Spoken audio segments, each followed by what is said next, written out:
Fala galera, aqui é o Paulo Aragão falando, sejam todos bem-vindos ao Giro Bitcoin, seu podcast diário que vai te informar no menor tempo possível sobre as últimas notícias que agitaram o mercado cripto mundial. Para começar o episódio de hoje, terça-feira, dia 5 de agosto de 2025, cada unidade do Bitcoin está custando aproximadamente $114 mil, com uma queda superior a 1% nas últimas 24 horas, para ser mais exato, de 1,24%. Já o Ether, segundo maior criptoativo do mercado, também está em queda, uma queda um pouquinho menor, de 0,7%, com cada unidade cotada nesse instante em aproximadamente $3.620 americanos. A gente consegue ver que grande parte do mercado cripto está no vermelho, mas é um vermelho de volatilidade. Nesse momento está operando em queda, o mercado está em queda, mas há poucos instantes atrás a gente tinha diversas criptomoedas operando no verde. E a gente vê que essa volatilidade está atingindo não apenas o mercado cripto, mas também o mercado financeiro tradicional. A Bolsa de Valores dos Estados Unidos está aberta há cerca de 40 minutos no momento de gravação desse episódio, e nesse instante o S&P 500 está operando em queda de 0,02%, a Dow Jones também está operando em queda de 0,1% e a Nasdaq está operando em alta de 0,36%. Então a gente vê bastante volatilidade no mercado, as negociações estão fluindo e os preços estão variando com muita agilidade, com muita rapidez. Então, o dia de hoje, provavelmente, devido a todas essas condições macroeconômicas que a gente está presenciando, vai ser um dia de volatilidade. Então, muita cautela. E é natural que essa volatilidade acabe afastando, pelo menos momentaneamente, investidores tradicionais do mercado cripto, que teoricamente é um mercado mais volátil. E isso a gente vê nos ETFs. O ETF de Bitcoin Spot, no dia de ontem, teve uma fortíssima saída. Foi um inflow de 3.104 BTC. Fortíssimo, mas não tão forte quanto na última sexta-feira, mas mesmo assim uma saída bastante considerável. Foi o terceiro dia consecutivo de outflow nos ETFs de Bitcoin Spot. Somando os dois últimos dias, a gente já tem quase 10 mil Bitcoin de outflow. Com isso, inclusive, a gente perdeu ali a marca de 1.300.000 BTC sob gestão desses ETFs. E nesse momento, a gente tem 1.289.689 BTC. E assim como a gente teve saída no ETF de Bitcoin Spot, a gente também teve o segundo dia de saída consecutivo no ETF de Ether Spot.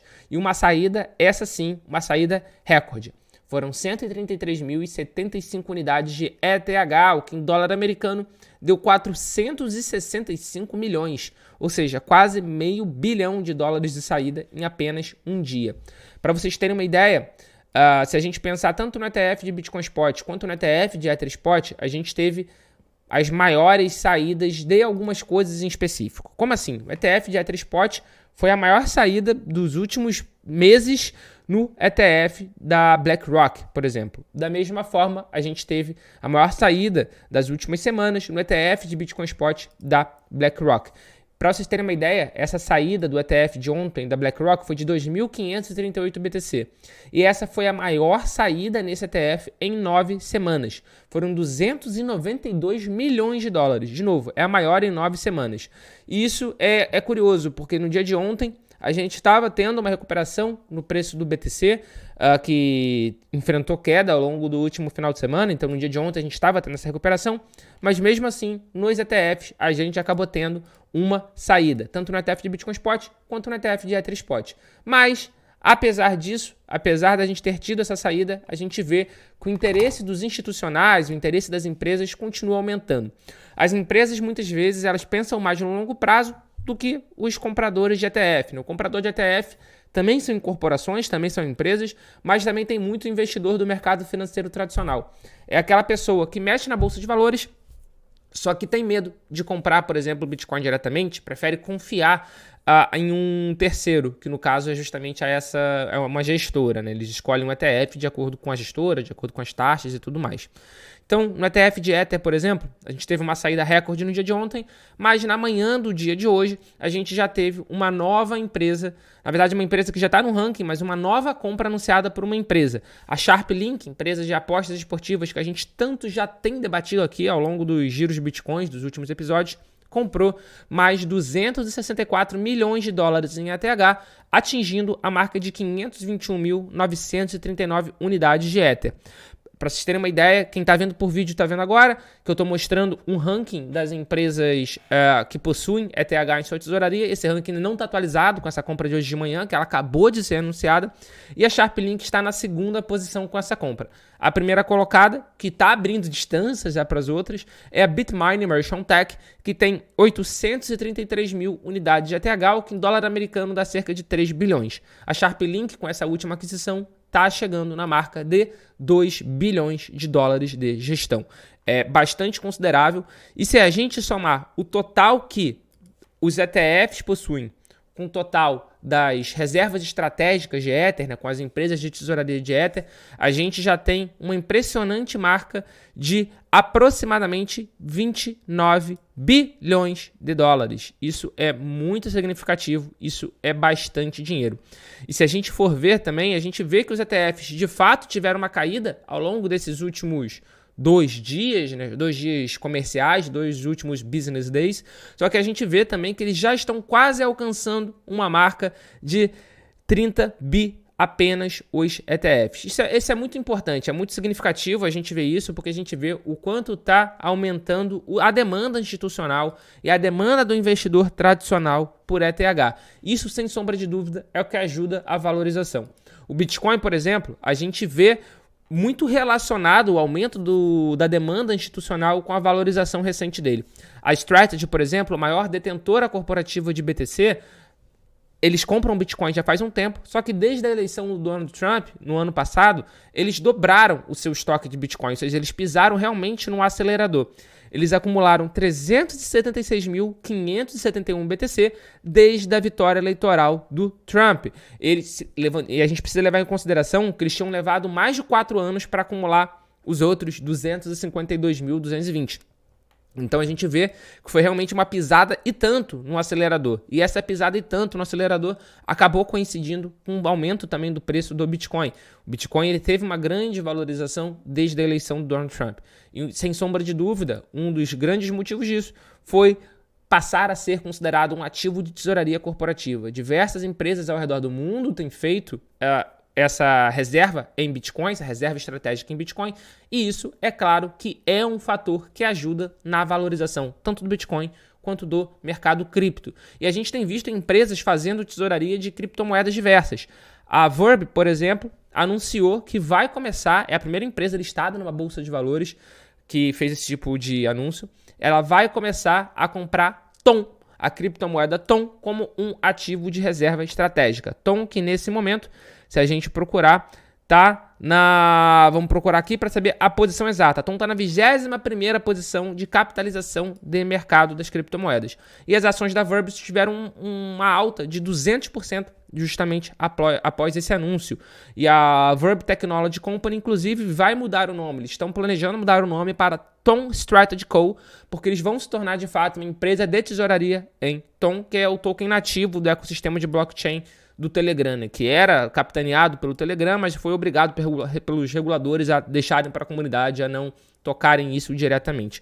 E eles vão levantar até 558 milhões de dólares para comprar TON, para justamente fazer esse investimento. E a gente vê o quanto essa estratégia de comprar criptomoeda tem dado certo. De novo, a TON é apenas o 21º maior criptoativo do mercado, e só essa mudança de estratégia fez a ação da empresa valorizar. E a gente tem visto não só empresas do mercado financeiro tradicional se transformando em empresas de tesouraria. A gente tem visto cada vez mais empresas do mercado cripto conseguindo serem negociadas na Bolsa de Valores dos Estados Unidos. E agora vai ser o caso da Bullish, que inclusive é a controladora da nossa co-irmã, do portal co-irmão CoinDesk. O Bullish está buscando uma avaliação de 4,2 bilhões de dólares na IPO e está com apoio da BlackRock e da ARK, que são duas grandes gestoras de capital. Tanto a BlackRock quanto a ARK já demonstraram interesse em comprar ações da empresa por base desse valor. Eles indicaram interesse em comprar até 200 milhões de dólares em ações pelo preço do IPO. Isso é bastante significativo. Vale ressaltar que a Bullish opera tanto o CoinDesk, que é um dos braços da Bullish, quanto eles também têm uma corretora, uma plataforma de ativos digitais voltada para clientes institucionais. estão disponíveis em mais de 50 países, exceto os Estados Unidos, e eles estão também planejando algumas expansões. E expansão está bastante claro que vai expandir o número de empresas de criptomoedas na Bolsa de Valores dos Estados Unidos. A Bullish é só mais uma. Recentemente a gente também teve a Kraken interessada em fazer o seu IPO e muito provavelmente vai ter o seu IPO ao longo desse ano de 2025. A gente também já teve a Circle, emissora da USDC, que fez a sua IPO e a ação já é considerada um grande sucesso. Então a gente vê o número de empresas cripto no mercado tradicional crescendo e muito provavelmente a gente vai ver esse número aumentando ainda mais ao longo do ano de 2025. E para fechar o Giro Bitcoin de hoje, uma curiosidade. A PumpFan, aquela plataforma da rede Solana, que inclusive lançou o seu token próprio recentemente e que funciona para você lançar a sua própria memecoin, atingiu a menor receita mensal em 2025, nesse mês de julho. Foi uma receita de aproximadamente 25 milhões de dólares, que é uma queda de 80% em relação ao pico em janeiro.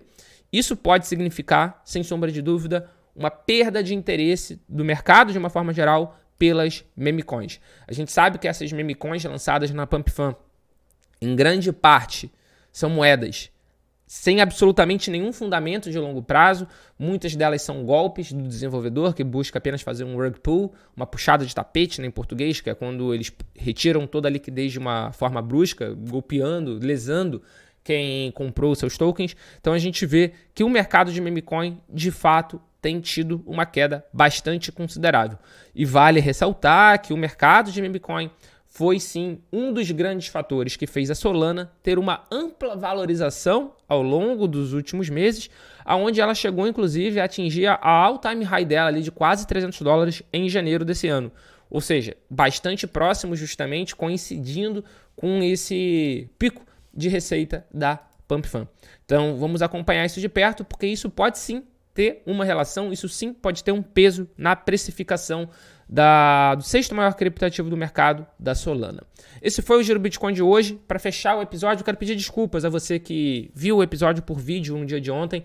Deve ter percebido que a qualidade de gravação parecia ter sido gravado por uma TechPix, mas a gente teve problema no computador que fez a renderização do episódio e a gente só notou isso na hora que a gente estava fazendo o upload e já era muito tarde para a gente poder regravar, para a gente poder recomeçar o processo. Mas espero que hoje já esteja melhor, já esteja tudo certo. E muito obrigado pelo seu apoio, muito obrigado pela sua companhia. E a gente já tem um encontro marcado aqui no nosso episódio de amanhã. Valeu!